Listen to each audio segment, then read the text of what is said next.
तो 12 से 2 political show देख रहे हैं आप, और अब बात अशोक गहलोत की कर लेते हैं, जिन्होंने चुनाव प्रचार खत्म होने के कुछ ही घंटे पहले आज राजस्थानी अस्मिता वाला दांव चला है। तो आखिर ये नौबत क्यों आई है? क्या चुनावी रण में गहलोत किसी मुश्किल में फंसा हुआ खुद को महसूस कर रहे हैं? इन तमाम सवालों को लेकर आगे चर्चा करेंगे, लेकिन पहले जरा सुन लीजिए गहलोत ने क्या कहा।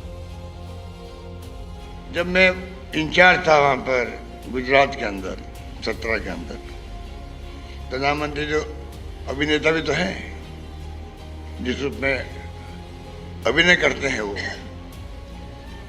मैं ओबीसी का हूं, मैं नीच हूं, मुझे नीच कह दिया। कमाल है, किसी ने नीच नहीं कहा उनको उस वक्त, और एकदम माहौल बना दिया। एक मारवाड़ी आया हुआ यहाँ पर इंचार्ज के रूप में। भाई और बहनों, अगर मारवाड़ी की बात मानोगे तो मैं गुजराती हूँ, मैं कहाँ जाऊँगा, मैं किसके पास जाऊँगा? वो वोट ले लिए वहाँ पे भावुक बन करके, हम चुनाव काम में नहीं हो पाए। अब वो गुजराती यहाँ आ रहा है ना, हम तो नहीं कह रहे कि ये गुजराती आ गया है। भाई और बहनों, गुजराती की बात मानोगे तो मैं कहाँ जाऊँगा, मैं तो आपके पास ही आऊँगा। मैं भी तो कह रहा हूँ, राजस्थान वासियों, गुजराती आके घूम रहा है यहाँ पर, वोट मांग रहा है। मैं आपका हूँ, मैं थासू दूर नहीं हूँ, मैं कहाँ जाऊँगा? गहलोत साहब अब कह रहे हैं कि गुजराती आकर यहाँ के राजस्थान में मारवाड़ी को हराना चाहते हैं। चलिए साहब, ऐसी चीजों का कोई जवाब नहीं। हम एक भी प्रत्याशी गुजराती नहीं है। सभी की सभी सीटों पर राजस्थान के ही धरती के पुत्र और बेटियां चुनाव लड़ रही। तो राजस्थान के रण में राजस्थान की अस्मिता वाला दांव जो खेला है अशोक गहलोत ने, सवाल ये कि अस्मिता वाला दांव क्या फंस गया चुनाव? इसी को लेकर जरा चर्चा कर लेते हैं। आपको क्या लगता है देवांगी, जिस तरीके से जिक्र अशोक गहलोत की तरफ से किया गया कि साहब मैं तो राजस्थानी हूं, फिर मैं कहां जाऊंगा, गुजराती आकर प्रचार कर रहा है, और ये भी कह रहे हैं हम ऐसा कह नहीं रहे। देखिए, ये जो क्लिप है ये एकदम उनको एक नई रोशनी में दिखाता है, वरना अशोक गहलोत ऐसी भाषा बोलते हुए दिखाई देते हैं जो अक्सर समझ में नहीं आती, मुस्कुराते नहीं हैं, बहुत ही गंभीर रहते हैं। यहाँ वो मुस्कुराते हुए बात कर रहे हैं, हंसी में बात कर रहे हैं, यानी उनका ये रंग भी है। तो चुनाव जब होता है तो नेताओं के अलग अलग रंग दिखाई देते हैं, ये रंग इस क्लिप में दिखाई देता है। अस्मिता का जहाँ तक सवाल है, अस्मिता की राजनीति देश में चल रही है, बहुत चल रही है, और बहुत मजबूती से और बहुत फ़ायदे से ये जो राजनीति है ये नरेंद्र मोदी ने की जब उन पर लगातार हमले हुए। यानी जो मौत का सौदागर वाला जो चुनाव था 2007 वाला, वो हारे ही इसलिए कि अस्मिता की राजनीति वहाँ पर की गई, और अस्मिता की राजनीति को लगातार आज तक करते रहते हैं। तो वही एक तरीके से दांव है जो अशोक गहलोत चला रहे हैं, और ये दिखाता है कि अशोक गहलोत जो हैं उनके पास कई तरीके के हथियार हैं, और ये बड़ा जानना रोचक होगा कि आखिर उनको सलाह कौन दे रहा है। क्योंकि अगर आप केंद्र देखें तो यानी कांग्रेस के जो बड़े नेता हैं, राहुल गांधी हैं, प्रियंका गांधी हैं, जब ये वहाँ पर जाते हैं उतना समर्थन वो नहीं देते हैं। राहुल गांधी ने खुद कहा कि भाई निजी हमला नहीं करना चाहिए, लेकिन उन्होंने पनौती वाली बात की, जेब कतरा वाली बात आगे आते हैं, लेकिन पहले जरा अशोक गहलोत वाले मुद्दे पर ही और चर्चा कर लेते हैं। शुक्ला जी, जो यहाँ पर दांव खेला है ये राजस्थान की अस्मिता और खुद को उससे जोड़कर तो अपना चेहरा आगे कर ही रहे हैं, साथ ही साथ ये कहीं ना कहीं बीजेपी को इस रूप में भी घेरने की कोशिश कि राजस्थान का कोई स्थानीय चेहरा बीजेपी ने आगे नहीं किया, उनकी तरफ से चेहरा प्रधानमंत्री नरेंद्र मोदी का सामने। निश्चित तौर पे अशोक गहलोत चुनाव शुरू होने के बाद से ही खुद को केंद्र में रख के सारा का सारा चुनाव लड़ रहे हैं, और आप देखेंगे कि जो भी आला कमान, पार्टी की आला कमान है, वो गए हैं, प्रचार किए हैं, प्रियंका जी भी गई हैं, राहुल भी गए हैं, लेकिन केंद्र में अशोक गहलोत रहे। और अशोक गहलोत इसलिए भी प्रतिष्ठा का सवाल बना रहे क्योंकि कहीं ना कहीं उनको ये लग रहा है कि यदि राजस्थान का चुनाव थोड़ा भी इधर उधर हिला तो उनके लिए मुश्किल खड़ी होगी, और वो मुश्किल का समाधान वो चाहते हैं कि किसी तरह से इस चुनाव को एक तरफा जाने से बचाया जाए। इसलिए उन्होंने गुजरात बनाम राजस्थान का एक नया मुद्दा छेड़ दिया यहाँ पे। बिल्कुल, जानकार तो ये भी कह रहे हैं कि मामला एक तरफा तो बचा ही नहीं है, मामला तो बेहद करीबी आ गया, और इसी वजह से क्या अशोक गहलोत का ये दाव। और इससे पहले आप बयान देखिए, वो ये कहते हैं कि साहब हर सीट पर चुनाव मैं लड़ रहा हूं, मतलब अशोक गहलोत चुनाव लड़ रहा है। आज जब वो प्रेस कॉन्फ्रेंस के लिए आते हैं तो वो कहते हैं मैं राजस्थानी हूं, मैं कहां जाऊंगा, ये गुजराती आकर प्रचार कर रहे हैं। मतलब वो बीजेपी की जो कमजोर नब्ज है कि बीजेपी राजस्थान का कोई चेहरा भी नहीं दे पाई है, उस पर भी वार कर रहे हैं। कह रहा हूँ अस्मिता जो है वो खासतौर से राजस्थानी की हो या प्रादेशिक अस्मिता हो, भाषाई अस्मिता हो, वो बहुत इंपॉर्टेंट होती है। जैसे दिवांगी ने जिक्र किया गुजराती अस्मिता को लेकर प्रधानमंत्री नरेंद्र मोदी लगातार गुजरात की पॉलिटिक्स करते रहे, बल्कि देश में आने पर भी वो गुजराती अस्मिता, वो 6 करोड़ गुजरातियों की बात करते रहे। ममता बनर्जी ने पूरा इलेक्शन भारतीय जनता पार्टी के खिलाफ बंगाली अस्मिता को लेकर लड़ा। अशोक गहलोत जी के पास तो मुझे लगता है इस बार सबसे बड़ा मौका था राजस्थानी अस्मिता का चुनाव लड़ने का, क्योंकि भारतीय जनता पार्टी के पास कोई स्थानीय नेता चेहरे के तौर पर नहीं था। प्रधानमंत्री वहां पर चुनाव लड़ रहे थे। तो जो आज चुनाव के प्रचार के आखिरी दिन अशोक गहलोत बात कर रहे हैं गुजराती और राजस्थानी अस्मिता की बात, वो शायद शुरू से करते तो वो एक बड़े उस पर, और आप सोचिए कितना बड़ा असर है कि आधा घंटे बाद अमित शाह साहब को उसकी सफाई देनी पड़ी है कि यहाँ पर कोई गुजराती उम्मीदवार मैदान में नहीं है। हालांकि हिंदुस्तान की चुनावी व्यवस्था में कोई गुजराती भी चुनाव लड़ सकता है, प्रचार के लिए भी जा सकता है, इसमें कोई ऐसी पाबंदी नहीं है। प्रधानमंत्री जी बनारस से हैं और राहुल गांधी वायनाड से MP हैं, तो कोई भाषा या राज्य जो है वो वही पढ़ने, लेकिन इलेक्शन में अस्मिता जो है बड़ा काम आती है। मुझे लगता है थोड़ा देर कर दी अशोक गहलोत ने ये राजस्थानी अस्मिता को उठाकर, जबकि खासतौर से पूरा इलेक्शन वो अपने ऊपर लड़ रहे थे। बिल्कुल। अभय जी, आपको क्या लगता है देर कर दी या फिर ये सही बात? जी जी। हिंदी पट्टी के जो 3 राज्य हैं, सबसे ज्यादा निगाहें राजस्थान के चुनाव पर टिकी हुई हैं।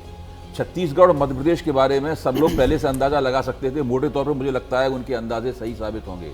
लेकिन राजस्थान में चुनाव जिस तरीके से फंसा हुआ है, किधर, जैसे अभी आपने खुद भी कहा कि मामला नज़दीकी हो गया है वहाँ पर, तो सबसे ज़्यादा निगाहें वहाँ पर टिकी हुई हैं। और अशोक गहलोत ने अभी जो कहा है, फिर भाजपा लाल डायरी वाला सवाल उठा रही है।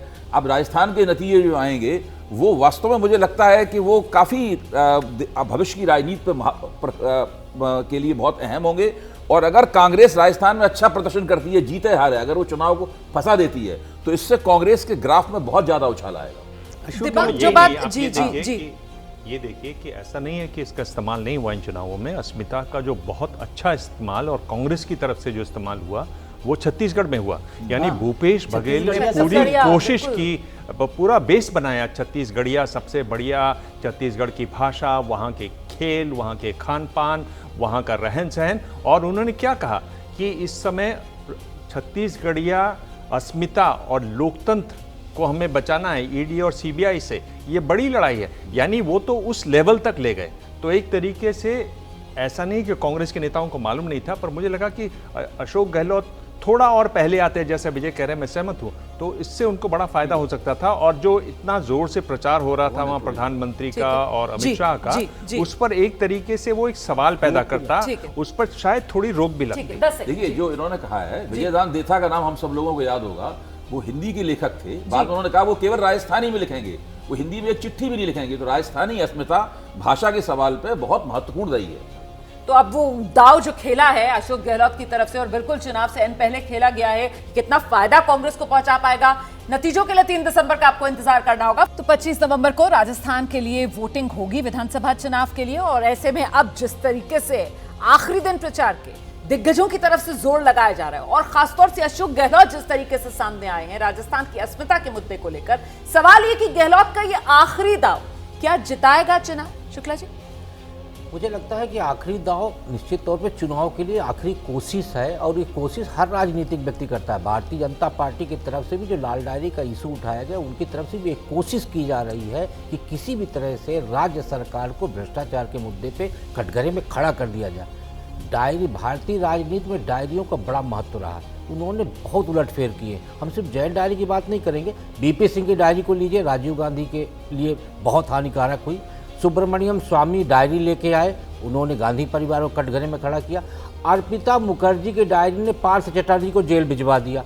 तो ये भारतीय राजनीति पर डायरियों का बड़ा महत्व होता है। एक ऐसा प्रदर्शन तैयार होता है जो यदि चस्पा हो गया तो फिर उलटफेर कर देता है। तो मुझे लगता है भारतीय जनता पार्टी की तरफ से जो राजस्थान में लाल डायरी के इशू को राजेंद्र गूढ़ा की तरफ से जो हवा दी गई, उसको वो तूफान का रूप बनाने का प्रयास कर रहे हैं। और उन्हें लग रहा है कि 25 तारीख को यदि वो झोंका तेज हुआ तो भारतीय जनता पार्टी सत्ता में आ सकती है। नहीं तो ये लाल डायरी, ये भ्रष्टाचार वाला मामला जिसके जरिए बीजेपी की तरफ से घेराबंदी अशोक गहलोत सरकार की जा रही है, विजय जी, क्या इसी वजह से बिल्कुल चुनाव के आखिरी दौर में ये अस्मिता वाली बात और खुद को पूरी तरीके से आगे अशोक गहलोत लेकर आ रहे हैं? ये लास्ट डे पर हर आदमी अपनी हर संभव कोशिश करता है ना। ये वैसा है कि एग्जामिनेशन सेंटर के बाहर रहकर आप हर पेपर को देख लेते हैं कि हर सवाल ये सवाल भी हो जाए, उस तरह की ये कोशिश है। ये एक मुद्दा ही चुनाव को बदल देगा। मुझे नहीं लगता कि लाल डायरी जो है राजस्थान को चुनाव को बदल सकती है, किसी स्टैंड पर ला सकती है। ऐसा बीजेपी ने इसका पूरा उस तरह से माहौल नहीं बनाया, क्योंकि जैसे अभय जी ने कहा ना, उसमें वो कंटेंट ही नहीं है जो इसको अशोक गहलोत सरकार को भ्रष्ट, वो और बहुत सारे मुद्दे हो सकते हैं जिस पर भ्रष्टाचार का मुद्दा बना सकते हैं, लेकिन लाल डायरी से अशोक गहलोत सरकार को भ्रष्ट साबित करना संभव नहीं था। शायद बीजेपी ने इसीलिए इसको उस तरह से मुद्दा नहीं बनाया। अब लास्ट पेज में तो हर चीज को आप मुद्दा बना सकते हैं, गुजराती अस्मिता से लेकर लाल डायरी गायब होती रहती है, गायब होती रहती है मुहिम से बीच बीच में गायब हो जाती थी, फिर आ इसीलिए जाती है। क्योंकि उसमें बहुत बड़ा कंटेंट कुछ नहीं है। दिबांग भी कहना चाहते हैं। देखिए, ये जो डायरी की बात मैं अपनी नहीं रख पाया था, मैं ये कह रहा हूँ कि जब जैन हवाला कांड में डायरी आई थी उस समय हम लोग कवरेज करते थे और हमने देखा इन नेताओं को बिल्कुल रुआंसा होते हुए ये कहते हुए कि ज़बरदस्ती मुझे लगाया गया है, मैं इस्तीफ़ा दे दूंगा। ये जो है ना, तब एक गंभीरता थी उसमें नाम थे, इनिशियल्स थे, रकमें लिखी हुई थी। ये जो डायरी आई है ये तो बिल्कुल बचकानी डायरी लगती है। इसमें लिखा हुआ है कि मैं गर्म पानी पीता था, मैं दाईं करवट सो गया था, मैं बाईं करवट, इसका कोई मतलब नहीं है। आप जो बता रहे हैं क्या है भाई, एक कोई आदमी आया था, वो सोनिया गांधी का भाई था, सोनिया गांधी का तो कोई भाई नहीं था, खुद को भाई बता था, तो क्या हुआ? इससे राजस्थान के चुनाव पर, राजस्थान में जो इस समय चुनाव होने वाला है उस पर कैसे असर पड़ता है? जी। अगर सीधे लिखा होता साफ साफ कि भाई सोनिया गांधी का भाई आ गया था, वो 3 करोड़ रुपए लेके गया, उसने कहा चुनाव में मैं आपकी मदद करूंगा, ऐसा कुछ नहीं हुआ, मुझे टिकट नहीं मिला, बात दूसरी थी। यानी एक बार यह है कि एक बार चूंकि डायरी आ गई है, ये डायरी की हांडी अब तभी चढ़ेगी जब जो अगली डायरी हो वो पिछली डायरी से ज्यादा मजबूत हो, उसमें ज्यादा आप जो वजन बात हो। कह रहे हैं दरअसल इसी वजह से सवालों में है ना, ये लाल डायरी जो है वो सवालों में है और इसका इस्तेमाल जो है वो दोनों तरफ से बराबर तरीके से किया जा रहा है। आपको बताती चलूं, आगे 1 बजे इसी 12 से 2 पॉलिटिकल शो में राजस्थान की लाल डायरी के कुछ और सनसनीखेज पन्ने खोलने जा रहे हैं।